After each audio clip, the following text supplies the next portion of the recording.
Impartial صاف اور شفاف انویسٹیگیشن کروا سکتے ہیں جب ان کے سربراہ وہ بیٹھے ہوئے ہیں جن کے نیچے لوگوں نے انویسٹیگیٹ کرنا ہے؟ یہ ہو ہی نہیں سکتا. اس لیے میں نے یہ کہا تھا کہ تینوں ریزائن کریں تاکہ انویسٹیگیشن صحیح ہو سکے. ہو سکتا ہے میں غلط ہوں, لیکن مجھے ایک اس ملک کے اندر ایک صاف اور شفاف انویسٹیگیشن چاہیے. اور انویسٹیگیشن اس لیے کہ میں پہلے بھی یہ پورا اس کا ایک پیٹرن ہے. یہ نہیں کہ میں نے ایک دم اٹھ کے کہہ دیا کہ یہ جی یہ کہ فلانا اس میں انوالوڈ ہے. اس کا ایک پیٹرن ہے. پہلے ایک ویڈیو نکلتی ہے جس میں مجھے یہ بتایا جاتا ہے کہ میں کوئی مذہب کی توہین کر رہا ہوں. وہ کدھر سے نکلتی ہے وہ اس انویسٹیگیشن میں پتہ چلنا چاہیے. وہ کون نکالتا ہے, وہ پھر اس کو کون اٹھاتا ہے؟ ایک وہ جرنلسٹ اٹھاتا ہے جس کی افیلیشن ایک پارٹی سے ہے, یہ انویسٹیگیشن میں آئے گی. اس کے بعد کون پریس کانفرنس کرواتا ہے؟ مریم صفدر, مریم وہ اورنگزیب اور جاوید لطیف سے, اور وہ مجھے کہتے ہیں کہ میں نے مذہب کی توہین کی ہے اور وہ ویڈیو دکھاتے ہیں. اس کے اوپر ان کے اوپر ہم ایف آئی آر کٹوائیں, کیونکہ مجھے پتا چل گیا تھا کہ انہوں نے اب اس کو استعمال کر کے وہی سلمان تاثیر ٹائپ قتل کروانا ہے میرا. ان دونوں کے اوپر ہم پھر ایف آئی آر, ان تینوں کے اوپر ایف آئی آر بڑی مشکلوں سے کرتی ہے. اس کے بعد میں پبلک جا کے جلسوں میں اور انٹرویوز میں بتاتا ہوں کہ ان کی سازش کیا ہے, انہوں نے کس طرح استعمال کرنا ہے یہ ایک دینی انتہا پسند. اس نے جنوب میں آ کے مار دیا کیونکہ میں نے مذہب کی توہین کی. کوئی ایکشن نہیں لیا جاتا. اور پھر کیا ہوتا ہے جب میرے اوپر یہ واردات ہوتی ہے, آپ صرف اس کے بعد دیکھ لیں کہ اس کے بعد ہوتا کیا ہے. کون سے لوگ جو امیڈیٹلی ریئیکٹ کرتے ہیں. ابھی ایف آئی آر ہی نہیں کٹی, ابھی شروع ہی ہوئی ہے بات ابھی, اور ایک دم سٹیٹمنٹس آنی شروع ہو جاتی ہیں کہ جی عمران نے کسی مذہب کی توہین کی ہے. میرے سامنے یہ سارے ہیں. یہ ذرا دیکھیں وہ لوگ جو کہ ہمارے یعنی دوسری پارٹی سے افیلیشنز ہیں, وہ ایک دم ان کی ٹویٹس آنی شروع ہو جاتی ہیں. یعنی ابھی کوئی انویسٹیگیشن نہیں ہوتا اور وہ سارے یہی کہتے ہیں کہ ایک انتہا پسند نے کیا ہے. ایک 6:01 پہ ایک ٹویٹ آتی ہے, وہ جس نے سب سے پہلے میرے اوپر یہ ساری کیمپین شروع کرتا ہے مذہب کی توہین, وقار ستی, وہ 6:02 پہ اس کی مرتضیٰ سلنگی کی 2 منٹ پہ ٹویٹ آتی ہے. حامد میر کی 6:03 پہ آتی ہے. جیو نیوز کی 6:04 پہ آتی ہے. سما 6 بجے اس کی بھی 6:04. اس کے بعد یہ ہوتا کیسے ہے؟ وہ لوگ جو ایک دم ریئیکٹ کرتے ہیں جو کہ ایک سکرپٹ کے اوپر چل رہے ہیں. نہیں, اس کے علاوہ کیا ہوتا ہے؟ وہ کیسے ہوتا ہے کہ گورنمنٹ ہماری, پولیس ہماری, لیکن اس کا انٹرویو کروا کے اور وہ لیک کیا جاتا ہے. وہ جو بندوق چلانے والا ہے, ایک دم اس کا انٹرویو لیک کیا جاتا ہے. کون؟ پولیس. ہم پولیس سے پوچھتے ہیں, وہ کہتے ہیں جی ہم کیا کریں, ہمیں پیچھے سے پریشر تھا. آئی جی وہ آئی جی سے پوچھا جی آپ بتائیے کیسے یہ لیک ہوئی, وہ کہتا ہے جی ہیک ہو گئی. ایک کے بعد دوسرا جھوٹ بولا جاتا ہے. کون لوگ یہ انٹرسٹڈ تھے ایک دم اس کو بند کروانے؟ وہ کن جیسی انویسٹیگیشن ہوگی تو پہلے تو پتہ چلے گا کہ ڈب کس نے کیا اور پھر کس نے کور اپ کرنے کی کوشش کی. تو جب آپ یہ ہمیں کہتے ہیں کہ جوڈیشل کمیشن, میں کہتا ہوں اس سے بہتر چیز ہی رہی. لیکن جوڈیشل کمیشن جو سب سے پہلے کام ان کو کرنا چاہیے کہ جو لوگ ایکیوزڈ ہیں اس کے اندر, وہ کیسے ان پوزیشنز پہ بیٹھیں گے جدھر انڈیپینڈنٹ انویسٹیگیشن ہوگی. نمبر 2, میں یہ چاہتا ہوں کہ جوڈیشل کمیشن انکوائر کرے ارشد شریف کے اوپر, کیونکہ ہمیں پتہ ہے ارشد شریف کو کس سے خطرہ تھا. ارشد شریف کی والدہ کو پتہ ہے کہ کس سے ارشد شریف کو خطرہ ہے. اس کے اور صحافیوں کو پتہ ہے کیوں وہ ملک مجبور ہوا چھوڑنے پہ. کیوں وہ دبئی سے آگے جانے پہ مجبور ہوا؟ اس نے بڑے لوگوں کو بتائی ہوئی ہیں چیزیں کہ کون لوگ ملوث تھے. اس کے اوپر بھی جوڈیشل جو سپریم کورٹ کے اندر جو کمیشن بنائی جائے اس کی پوری انویسٹیگیشن.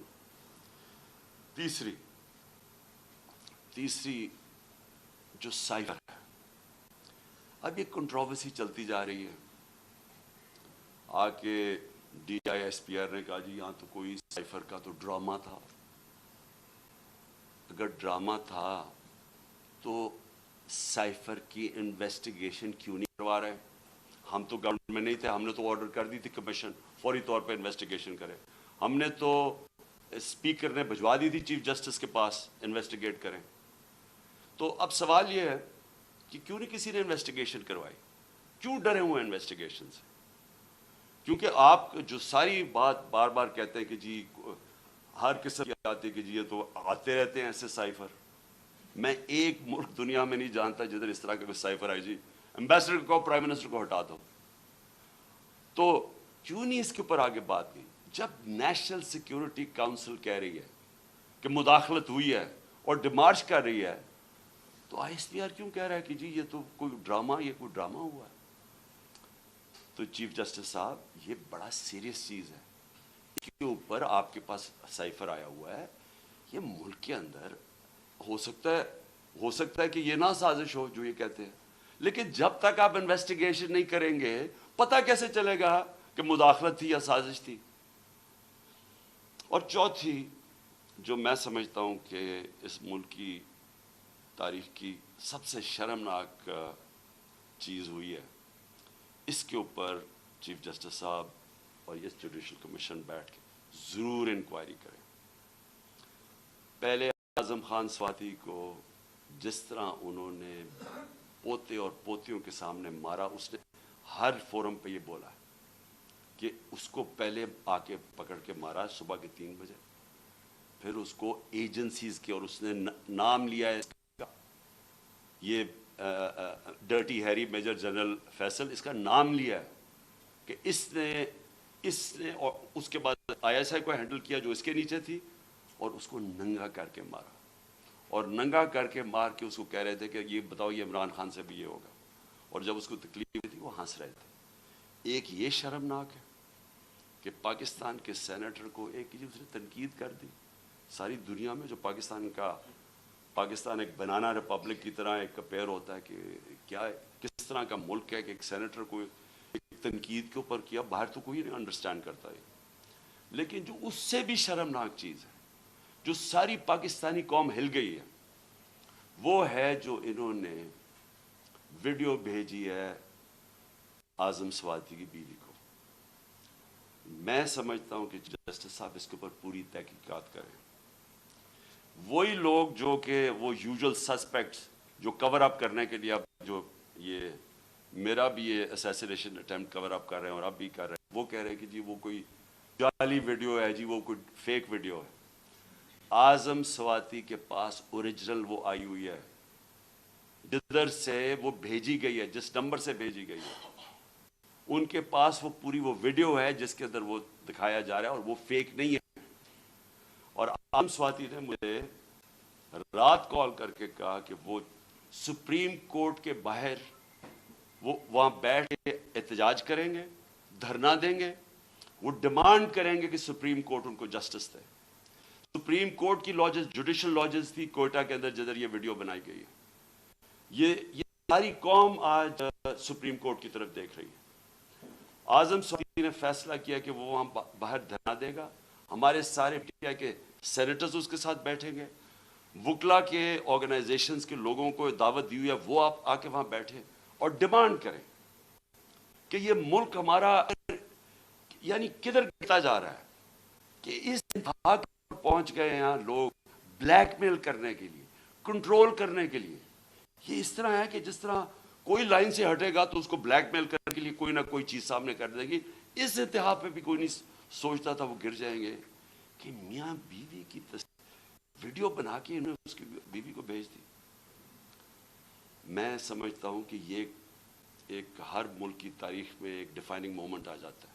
یہ وہ مومنٹ آ گیا پاکستان میں. میری ریکویسٹ یہ ہے کہ سارا جو ہمارا جسٹس سسٹم ہے، جو ہمارا انصاف کا نظام ہے، اس کی پوری ایک کریڈیبلٹی ایٹ سٹیک ہے. اگر اس نے اپنا اب عزت کرنی ہے پاکستان میں تو اس کو اب کھڑا ہونا پڑے گا کمزور کے ساتھ. رول آف لا امپلیمنٹ کرنا پڑے گا. یہ نہیں ہو سکتا کہ ایک یہاں جو مرضی کر لیں، کہ ایک کوئی آفیسر بیٹھا ہوا ہے ISI کا، وہ اس طرح کی نیچ حرکتیں کرے اور اس کو ہاتھ بھی نہ کوئی اس کو کہے تو وہ ISP کہہ دے کہ جی فوج کی توہین کر دی ہے. اس کو کچھ اور کچھ کہے تو جی ملک کی سیکورٹی کو کچھ ہو گیا. آپ کے اوپر جی سیڈیشن چارج لگ جائے گا، عمران خان کے اوپر غداری لگ جائے گی. جو مرضی لگانا لگائیں. میں یہ ڈیمانڈ کرتا ہوں کہ اس قوم کو جسٹس چاہیے. ہم غلام نہیں ہیں. ہمیں ایک آزاد قوم بنایا گیا تھا 1947 میں. ہمارے لیڈر قائد اعظم محمد علی جناح نے ہمیں آزاد کروایا تھا انگریز کی غلامی سے. تب انگریز اوپر ہوتا تھا قانون کے، ہم غلام ہوتے تھے. اب پاکستان تو آزاد ملک بنا ہوا ہے، ہمارا آئین ہمیں آزادی دیتا ہے. کیوں نہیں ہماری عدالتیں ہماری رائٹس کو، ہماری آزادی کو، ہماری ڈگنیٹی کو کیوں نہیں پروٹیکٹ کر رہی؟ اور یہ اگر اعظم سواتی سے جو یاد رکھیں، سینیٹر ہے پاکستان کا، ایک کامیاب بزنس مین جو کامیاب باہر پیسے کما کے پاکستان آیا ہوا ہے، اس سے یہ ہو رہا ہے.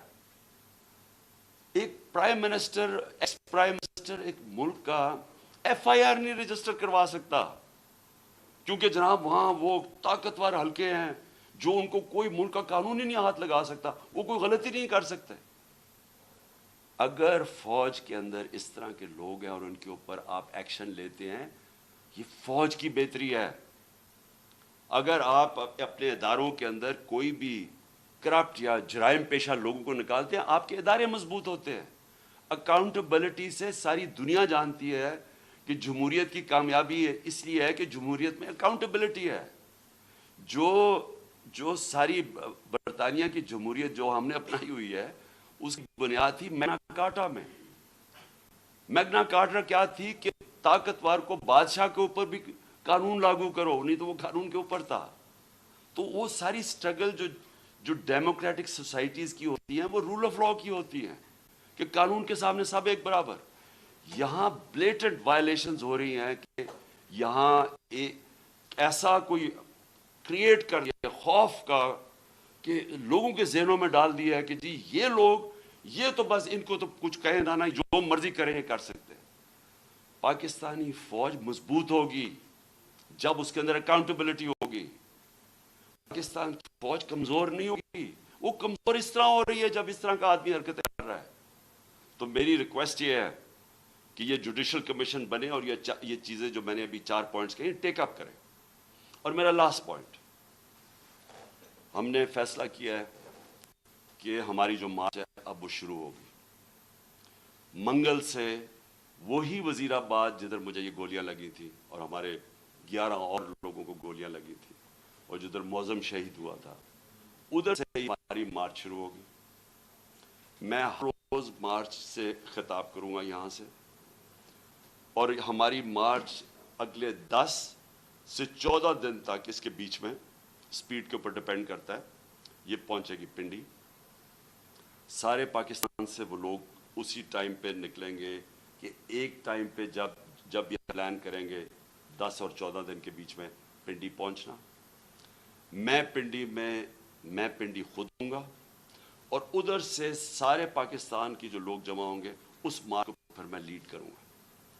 اور میں یہ اپنی ساری قوم کو آج کہنا چاہتا ہوں کہ آپ ساروں نے ایک چیز سمجھ لینی ہے کہ اگر ہم یہ خوف کے اندر آ کے، اور ہم نے یہ جو میں بار بار کہتا ہوں کہ لا الہ الا اللہ، کوئی نہیں ہے خدا سوائے اللہ کے، یہ ہمیں آزاد کرتا ہے، یہ ہمارا کلمہ ہمیں آزاد کرتا ہے. آپ جس وقت کسی سے ڈر کے اپنی آزادی کمپرومائز کریں گے، اپنے ضمیر کا سودا کریں گے، میری نظر میں وہ شرک ہے. یہ ساری قوم کے لیے ہمیں اب اس وقت سب کو یہ اپنا خوف ہٹانا چاہیے اور بتانا چاہیے کہ ہم انسان ہیں، ہم بھیڑ بکریاں نہیں ہیں. ہم یہ قوم پاکستان ایک بڑی خواب کا نام ہے، اور ہم یہ اس طرح کی جو حرکتیں ہو رہی ہیں پاکستان میں، اور جس نے ہم ملک کا سارا پوٹینشل ختم کر دیا ہے کہ ہم آج بیکاریوں کی طرح دنیا میں پھر رہے ہیں، اس کی یہ وجہ نہیں ہے کہ یہاں وسائل نہیں ہیں، اس کی وجہ یہ ہے کہ یہاں انصاف ہی نہیں ہے، اس کی وجہ یہ ہے کہ یہاں رول آف لا نہیں ہے. اور اس لیے یہ وقت ہے حقیقی آزادی لینے کے لیے.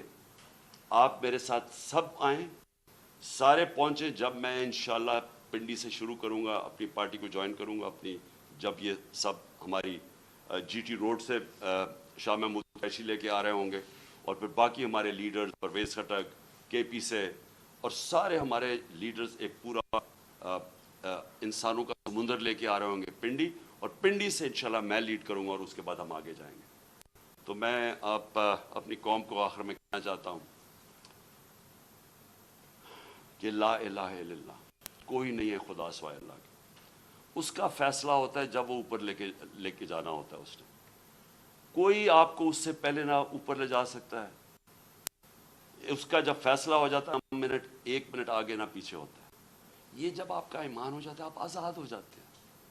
اس لیے یہ خوف کو ختم کریں کہ ڈرا کے دھمکا کہ ہم یہ کر دیں گے وہ کر دیں گے اور ساری قوم کو اس طرح بھیڑ بکریوں کی طرح رکھنا، یہ کوئی زندگی نہیں ہے. میں بار بار کہہ رہا ہوں کہ میرے لیے غلامی کی زندگی سے بہتر موت ہے.